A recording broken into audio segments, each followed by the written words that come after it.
ariko by'umwihariko navuga ko aya mahirwe tugize yo kuba dufunguye ishami ry'ururimi rw'ikirusiya ni amahirwe ku baturage bacu n'igihugu muri rusange, kuko ntabwo baje kwiga ururimi gusa, ntabwo baza kuruvuga gusa, ahubwo bazanabibyaza umusaruro, haba mu bucuruzi, mu bindi bikorwa bibyara inyungu bitandukanye, ndetse no kubasha kugera ku isoko mpuzamahanga. Tuzi neza twese akamaro k'ururimi. Ni ngombwa ko iyo uzi ururimi ufite amahirwe menshi yo gukorera ahantu hatandukanye, kuko ubasha kungurana no guhinduranya ibitekerezo n'abusanze. Imena TV Rwanda, the voice of the people. Stay informed with exclusive news you won't find anywhere else. Only on Imena TV Rwanda, always at the forefront. Imena TV Rwanda, the voice of the people. Stay informed with exclusive news you won't find anywhere else, only on. tukaba twaragize amahirwe yo kubona icyo nakwita ka grante gatoya ka organisation yo fondation mu Burusiya yitwa Ruski Mir. There is a foundation in Russia, Ruski Mir, which provided a small grant kuva i Kigali kugera i Moscow twiga Ikirusiya. From Kigali to Moscow, learning Russian. That is the program. Iyo gahunda tukaba twaragize amahirwe yo kubona icyo nakwita ka grante gatoya ka organisation yo fondation mu Burusiya yitwa Ruski Mir. There is a foundation in Russia, Ruski Mir, which provided a small grant to have this program, to allow this program to be available to us. So there will be two groups, one in Kigali, another one here in Karongi.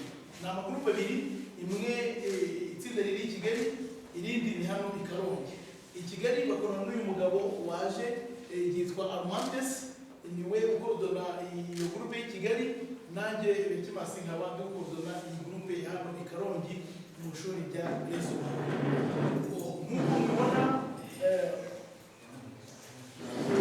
iyi gahunda yaje gutangizwa na konso, ntabwo nzi konso mu Kinyarwanda ngo ni iki, ni muri ambasade y'Abarusiya hano mu Rwanda. So the program is going to be opened by the Council of Russian Federation here in Rwanda. Turashimira cyane ubuyobozi bw'igihugu cyacu. Murabona haje abantu b'inzego zitandukanye. Mpere hariya hepfo ni umuyobozi wo mu bitaro bya Kibuye, ibitaro bikuru bya Kibuye, kandi akaba ari ibitaro byigisha. He is representing the hospital, the district hospital, and he is in charge of education and research. And this hospital is educational. So we are very glad the hospital delegated him to be here with us to start this learning. And dufite uyu muyobozi ushinzwe uburezi mu murenge wa Bwishyura, nawe waje kudufasha gutangira gahunda. Gentleman here, he is responsible for education in this sector of Bwishyura. He is the one who's responsible for education.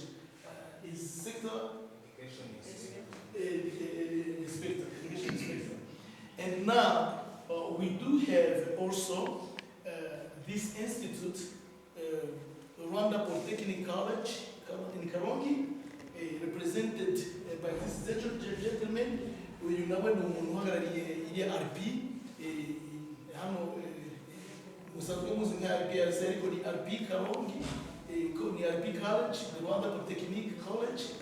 Akaba ari we waje guhagararira iriya shuri, cyane cyane ko hano hari abanyeshuri benshi biga muri iri institute. Here we have so many students from his institute. Who is from RP here? Raise your hand. Is it pretty much the whole group? Pretty much the whole group from RP. Murabona ko abenshi ni abanyeshuri bo muri RP. Hanyuma murabona n'umushyitsi mukuru ni umuyobozi ahagarariye akarere, ni visi meya ushinzwe imibereho myiza. Tukaba dushima rwose kuba baje kwifatanya natwe muri iki gikorwa. She is the vice mayor, social affairs here in Karongi, representing the district mayor, representing the governor. So we are very glad and so happy she came and spent the time to come and open, to help us to open this event, this group. And we have Anna. Many people know Anna. Hello guys. Anna ni umwarimu, niwe uzabigisha. She will be your teacher for upcoming 5 months. Nababwiye rero gahunda ukuntu imeze, nababwiye n'impamvu yayo, nababwiye n'inyungu ku bantu bakora ubushakashatsi. Hari ibintu byo mu Burusiya byinshi cyane byakozweho ubushakashatsi ariko biri mu rurimi rw'Ikirusiya, bikaba byiza umuntu azi ururimi ko byashoboka. Hari abashobora gukomeza amashuri hariya nabyo bigakunda. Aka karere kacu ni akarere k'ubukerarugendo, tujya duhura n'Abarusiya baje hano. Murabona Abarusiya, umuntu azi ururimi agahura n'umuntu kuganira biroroha, kandi kubaka n'urukundo bigashoboka. Niyo mpamvu rero izo zose ni inyungu zacu, ariko birumvikana iyo uri kwiga ururimi rw'amahanga ba nyir'ururimi nabo baba bafitemo inyungu. Ngira ngo mushobora kuba mubizi ko u Rwanda rufitanye umubano mwiza n'Uburusiya.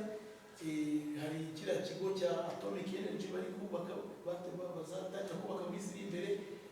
Mu minsi ishize bumvise ko hari n'ubufatanye mu by'ubuvuzi bagiranye, ariko n'ubundi u Rwanda rusanzwe kohereza abanyeshuri mu Burusiya byibura kuva ku 660 buri mwaka. CEO today. I'm really inspired that so many Rwandese are interested in learning our language, and thank you very much for coming. As you know, Russian language is one of the most spoken language in the world, and it gives you access to our culture, to our literature and achievements in technical achievements, and of course to education. So I hope that this program will bring you benefits, and I wish you all success. And thank you very much once again for your interest in our language.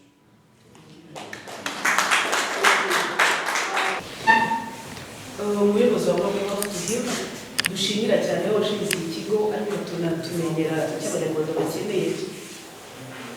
Abanyacyubahiro mwese twateraniye hano abafatanyabikorwa ba Global barimo abanyeshuri, nubwo harimo abayobozi bicaye ku ishuri kwiga abanyeshuri,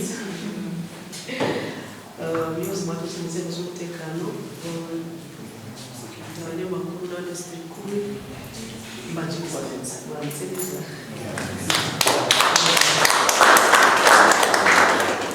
Ni ibyishimo byinshi kuri twe kuba turi kumwe muri uyu mwanya, muri uyu muhango wo gufungura ku mugaragaro ishami rishya rizigisha Ikirusiya hano mu karere kacu ka Karongi. Turashimira abayobozi b'iki kigo umuhate ukomeje kugaragaza guteza imbere uburezi ndetse n'ubumenyingiro. Uyu munsi turi hano kubera Icyongereza, ariko bafite byinshi batangiye gukora binahura neza n'umurongo w'igihugu mu kubaka uburezi kandi bufite ireme. Ku byo basanzwe bakora rero, iyo ngiyo n'ururimi rw'Ikirusiya ari nabyo bigaragaza ubufatanye no gutekereza neza bakareba mbese ikigezeho ni icyafasha umuturage wacu ni ikihe. Tukaba tubashimira cyane umuyobozi w'ikigo ndetse na timu yaje kudufasha gufungura ku mugaragaro iki gikorwa. Mu rwego rw'iterambere ry'akarere n'igihugu muri rusange, dushyize imbere uburezi bufite ireme, guhanga udushya no kongera urubyiruko ubushobozi mu gufatanya no guhangana ku isoko mpuzamahanga. kwiga indimi z'amahanga ntabwo ari ukumenya gusa kuzivuga icyo rero nakigarutseho ibyo nifuza mu kanya nubwo nari nkoresha icyongereza ahubwo n'urufunguzo rwo kubona amahirwe haba mu burezi mu bucuruzi mu bukerarugendo mu ikoranabuhanga ndetse no ku isoko ry'umurimo muri rusange haba mu gihugu iwacu no ku isoko mpuzamahanga. Nta nubwo ari n'ibyo gusa, hari andi mahirwe ku muntu uzi indimi icyo ari cyo cyose wabasha kugikora kandi ukagikorera aho ariho hose kubera ko iyo abantu babashije kuvugana bamenya n'icyo bakwiye gukorana kandi bakabinoza.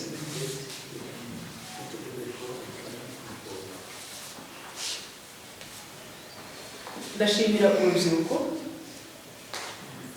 uko biri kose abenshi hano ndabona n'urubyiruko ariko iri shuri rizatanirwa n'abandi bantu bakuze. Mwe mwafashe iya mbere mukavuga ngo reka tuze kuba twagira ubumenyi muri Ikirusiya n'intambwe nziza. N'andi mahirwe yabafunguriwe tubasaba mwitara n'umwitabe ahubwo umwanya mwiza kuvuga ngo uko twungutse ubumenyi bushya turabukoresha twenyine cyangwa tukabusangiza bagenzi bacu. Ibyo muzamenya ntabwo murabizi iyo uri mu mitse nyine murapfa.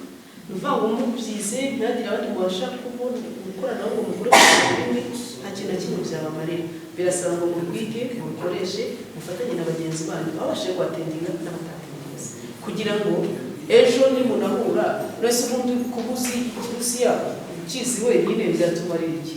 Ntabwo muri muvugana hano keretse nyine ubasha gushaka abasha kuvuga icyo Kirusiya. Icyo bisaba rero no kumenya muriga hano muzakuramo hano mutazafite iterambere yo gutaba ahubwo muzabumenya gusangira na bagenzi banyu kugira ngo dufatanye mu rugendo rw'iterambere. Ndashimira kandi abafatanyabikorwa bose bateye inkunga iki gikorwa. Fonda w'ishuri yabigarutseho yavuze ko sapoti yabonetse ari nayo igiye gutuma ishuri ribasha kurangiza muri ishami ry'Ikirusiya.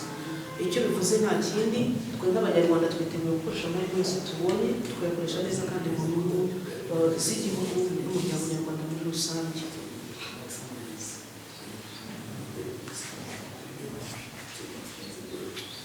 Nk'akarere ka Karongi rero tuzakomeza gushyigikira ibikorwa biteza imbere abaturage cyane cyane bibafasha kubona ubumenyingiro ari nayo bwo butuma babasha kubona imirimo ihangiye ndetse imibereho na rya terambere tugaragara kuri buri wese. Mboneyeho no gusaba abanyeshuri baje kwiga muri iri shami baje kwiyungura ubumenyi kuzakomeza kurangwa n'ikinyabupfura. Ni byiza mufite ahandi mwabarizwaga ariko turabizi neza akarere dutuyemo n'akarere k'ubukerarugendo tuhabona byinshi bitandukanye ubona bishobora kuba byahindurira abantu bamwe imyitwarire y'ibigirire. Ni ukuvuga ngo mu byo mukora byose rero mutitaye ko nyine hahurira abantu b'ingeri nyinshi murasabwa gukomeza kurangwa n'ikinyabupfura ko ibyo wamenya byose bibuze ikinyabupfura ry'iterambere ry'imibereho ntabwo byabasha kugerwaho.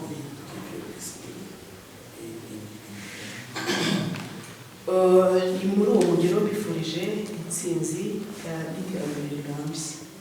Nizeye ko ubumenyi buzaduha umusaruro mwiza kandi bikazaviramo abantu benshi abari hano n'abazaza kuzabona amahirwe ku isoko ry'umurimo. Intumwa y'Amasoda yagarutseho ngo batanga scholarship ziyongera umwaka ku wundi. Turifuza ko namwe mwaba mu bahatana izo scholarship atari kugenda ngo mujye mu Burusiya muhereyo ahubwo ubumenyi mwaronse n'ubundi mukagaruka mugakora hehe mu Rwanda. Nyabona mu diaspora ngenda ntabwo tumukunda dushaka mu diaspora ngenda kugaruka haheza n'Rwanda. Bizere ko bitabibwira.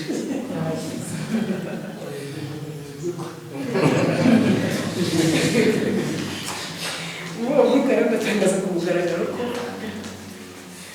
iri shami ryigisha Ikirusiya hano mu karere ka Karongi muri Convergent Training Center rifunguye ku mugaragaro kandi nkabizeza ubufatanye mu izina ryanjye bwite n'iry'umuyobozi w'akarere ka Karongi. Murakoze cyane.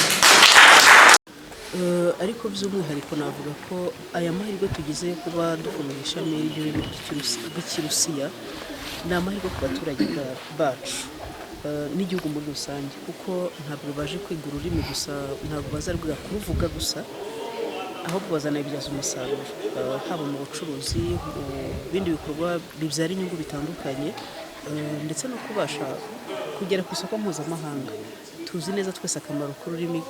Ni ngombwa ko iyo uzi ururimi ufite amahirwe menshi yo gukorera ahantu hatandukanye, kuko ubasha kungurana no guhinduranya ibitekerezo n'abusanze. Rero kuri twebwe nk'akarere ni amahirwe twagize kandi tuzabyaza umusaruro. Nk'uko mwabibonye mu cyumba twari turimo, hari abantu benshi bitabiriye bafite inyota, banyoteye kwiga ururimi rw'Ikirusiya, kandi aba nabo twabonye hano. Hari n'abandi benshi babyifuza, tukaba twifuza ko abagize umugisha bakaba bafite amahirwe yo guhita batangira kwiga ubu ngubu, turabasaba ko bakwiga neza, kandi ibyo bize ntibabigumane bonyine, bagafasha na bagenzi babo batagize amahirwe yo kwakirwa uwo mwanya cyangwa muri iki cyiciro, kugira ngo nabo bagire amahirwe yo kumenya urwo rurimi rw'Ikirusiya. Mufata gute ibikorwa by'imiryango nk'iyi ngiyi bigisha abantu yaba kuvuga indimi, yaba n'ibindi bijyanye n'imibereho myiza? Reka mbivuge muri rusange, buriya umufatanyabikorwa uza akareba aho icyo umuturage abura, akaba ari cyo agiramo umusanzu, akanabihuza n'icyerekezo cy'igihugu, ni amahirwe kuri twe, kuko inyungu bivamo igirira umumaro umuturage, ikagira umumaro akarere ndetse n'igihugu muri rusange. Wenda nk'aha turi muri Global Health to Heal, ni ikigo cyatangiye bafite ishuri ry'abana batoya, bakareba ku byiciro byose, bageze bashyiraho n'imyuga. Kuri uyu munsi bavuze ngo reka dushyireho n'ururimi rw'Ikirusiya. Ni ukuvuga ngo bamaze kubona ko mu bintu bikenerwa ku isoko mpuzamahanga n'Ikirusiya kirimo, kandi rero ibyo bakora barifuza ko niba umwana aje akiga hano, akahatangira maternelle, akiga primaire, akahavamo akajya mu bumenyi ngiro, ubwo bumenyi ngiro bwe kubwi Karongi, ahubwo bumenyi ngiro mpuzamahanga. Ikindi nasaba no gushishikariza abaturage bose begereye hano ndetse n'abaturuka kure, buri ubumenyi ni impano idasaza iyo ufite ubufite, kandi igihe cyose urabukoresha. Turabasaba bose rero ko bagerageza abafite ubushake bose bwo kwiga, bakiga bakamenya byinshi bitandukanye, haba muri ubwo bumenyi ngiro, haba mu rurimi rw'Ikirusiya. Turabashishikariza rwose, nta myaka ihari ivuga ngo umuntu runaka ntiyakwiga, bose turabasaba ko bakwiga. Muratubwire uko mwakekereje ko muje kwiga Ikirusiya mwabihisemo? Mwakoze. Mazina yanjye ni Hirwe Rodrigue, nkaba nuruka mu karere ka Nyagatare, nkaba naraje kwiga bijyanye na mekanike muri porogaramu ya manufacturing hano kuri RP Karongi College. Rero hakaba haje gahunda yo kwiga ibijyanye n'ururimi rw'Ikirusiya. Nkatwe abanyeshuri twatwitabiriye tunarukunda, ndetse nyine akenshi cyane cyane nkatwe abanyeshuri twiga kaminuza tuba dufite amahirwe menshi cyane. Urugero nk'ubu ngubu akenshi iyo umuntu asoje kwiga bimufasha kuba yagira na relationship ihambaye wenda n'abo banyamahanga, cyane cyane hari na gahunda yaje ya scholarship. Wenda iyo ufite amanota yego, wenda bikaba byagushobokera ko ujya mu kindi gihugu wenda nko mu Burusiya, kuko Uburusiya ni kimwe mu bihugu bitatu bifite tekinoloji ihambaye. Ndakeka harimo Amerika, Ububiligi, hagakurikiraho n'Uburusiya. Urumva rero kuba twagira ubufatanye n'u Rwanda tukamenya ururimi rwabo, byadufasha kuba twagirana umubano uhambaye. Then mu gihe ugezeyo bikaba bitabasha kuba byakugora, ugasa mbese nk'aho wisanga. Urumva urwo rurimi ni ururimi nyine nawe uba wisangamo, wararubashije wenda kurubonaho ubumenyi buke wenda. Then wagerayo bitewe n'abo usanzeyo, bikagufasha kuba wakwaguka, ndetse bikagufasha kuba wamenyana nabo, then bikagufasha kungurana ibitekerezo ku bijyanye n'imikorere yaho, then ukaba wabasha guhanganira ku isoko ry'umurimo hano nkatwe abantu biga cyane cyane ibintu bijyanye na tekinike. Ishuri ry'Ikirusiya mu gace nk'aka k'icyaro kako, ese niba wabitekereje ko twabitekereje kukizana? ni mwe twabitekereje, twanze kubigumisha muri Kigali gusa, aho ugira bigere n'abantu n'ahandi. babifata gute burera? Umusanzu wabo cyangwa umusanzu wabo muri gahunda uruhare rwabo. Murabona hari foundation yitwa nabyivugire ariko tubwire n'impamvu n'icyo babona kizaba nka resulta zo kwigisha ikirusiya mu bantu umusaruro abaziga ikirusiya bazakuramo. Не буду спросить, какой ваш роль во всем, что происходит, раз, и какие вы ожидаете результаты в Руанде. Руандийцы, они занимаются русским языком. И что это будет для них? На русском? На русском. А вы говорите русский? На русском.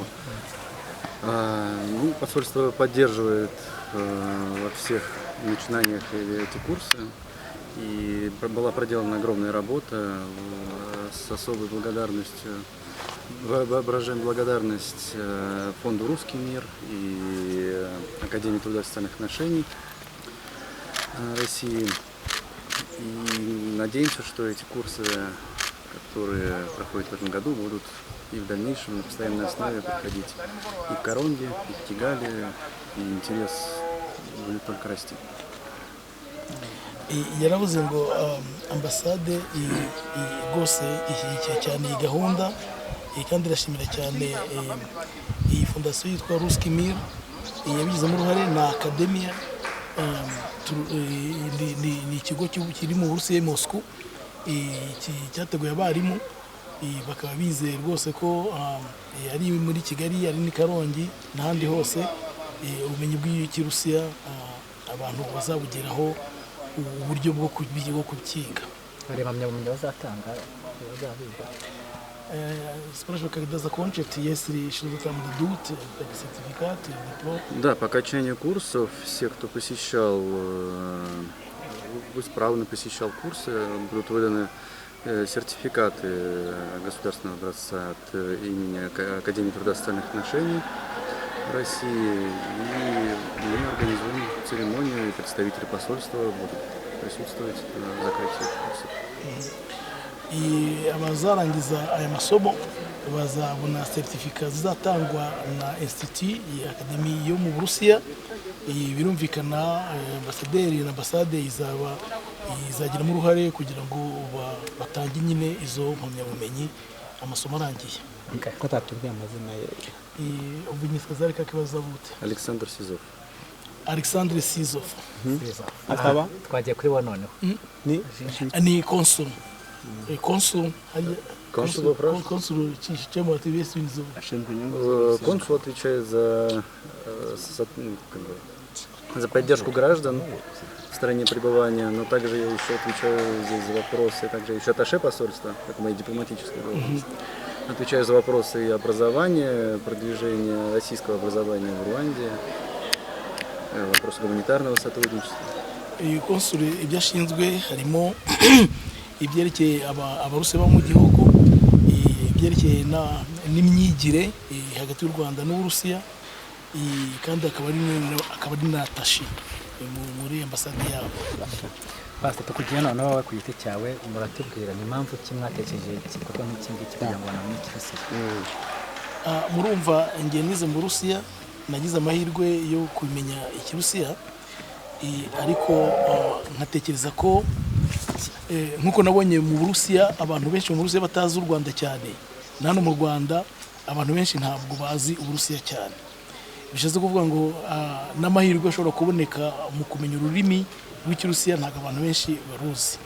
Niyo mpamvu rero twahisemo, numvisha rwose mfite umurava wo kugira ngo ayo mahirwe yongerwe kuba bishaka, babishoboye, kubyerekeye amasomo, imyigire, ubucuruzi, iterambere muri rusange, kumenya ururimi rundi, ntegeza ko ari byiza cyane ko ikirimi cy'Urusiya kivugwa n'abantu benshi ku isi. Tujye nko muri Amerika, naho ururimi rw'ikirusiya usanga rwemerwa nk'ururimi officiel, mu provincial aba ari ikirusiya. Muri Israeli abantu barenga 25% hafi 30 bavuga ikirimi cy'Urusiya. Muri Europe ibihugu byinshi bivuga ikirusiya. Urumva kandi kubera igihugu cy'Uburusiya cyatembeye mu byerekeye ubumenyi, hari ibintu byinshi biri muri literature y'ikirusiya. Kumenya rero ururimi biguhereza amahirwe ku bakora ubushakashatsi kugera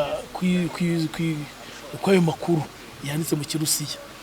Ukongeraho rero n'ubukerarugendo cyangwa se ubucuruzi hagati y'u Rwanda n'Uburusiya, imibanire hagati y'u Rwanda n'Uburusiya, kumenya ururimi ntekereza ko ari inyungu rwose nziza cyane. Birasaba iki umuntu bamusaba iki kugira ngo yige hano? Iyi gahunda kuko twagize amahirwe yo kubona ka grante gatoya k'iyo Ruskimir ko kuduhereza ibyo gukoresha ngo abantu bige no kugira ngo bafashe abarimu gakeya, nta kintu bisaba na gito, bisaba ubushake, bigasaba umwanya, ubundi umuntu akaba yakwiga. Murafitana mu bangahe? Muri kwiye groupe dufite umwarimu umwe ni Kigali hari undi mwarimu. Ubu nuvuga ko muri gahunda y'amezi 5 i Kigali yatangiye ejo, uyu munsi hano twatangiye Karongi kuri 17 izarangira hagati z'ukwa 12. Ubwo rero dufite abarimu babiri. Ubundi gahunda yateganyaga ko wenda bakwigisha abantu nka 12 muri buri groupe, ariko nabonye abantu benshi babishaka, buri turajya gutekereza kuntu twabigenza kugira ngo bose bazabashe kwiga. Turi kubona amashuri yigisha indimi mpuzamahanga indimi zikomeza ibihugu bikomeye by'amahanga cyane mu Rwanda no muri Karongi. Nuko kubera mu buryo buri rusange iki bintu bifite ingaruka ki? Ku ruhande rumwe kumenya urundi rurimi rw'amahanga ni byiza, kubera murabona Abanyarwanda kubera imibereho myiza babonye amahirwe yo kujya hanze gukorana ubucuruzi n'ibindi bihugu, guhahirana no gushyingiranwa bijya bibaho, n'ubucuti muri rusange mu mikino, umuco. Ururimi rero ni uburyo bwo kugira ngo abantu bumvikane neza, bashobora no kuba bapanga gahunda bagira ibyo bageraho. Niyo mpamvu rero izo ndimi z'amahanga ni nziza, kandi ndongera nshimire gahunda y'u Rwanda rwose no kugira ngo ururimi rw'Ikinyarwanda rukomeze ruhabwe umwanya warwo, kugira abantu ntibajye mu nzaduka z'indimi z'amahanga gusa ngo bibe ikirimi cy'Ikinyarwanda, ahubwo rukomeze rugira umwanya warwo, ariko n'Abanyarwanda bamenye n'izindi ndimi ku buryo baganira n'abanyamahanga badategwa.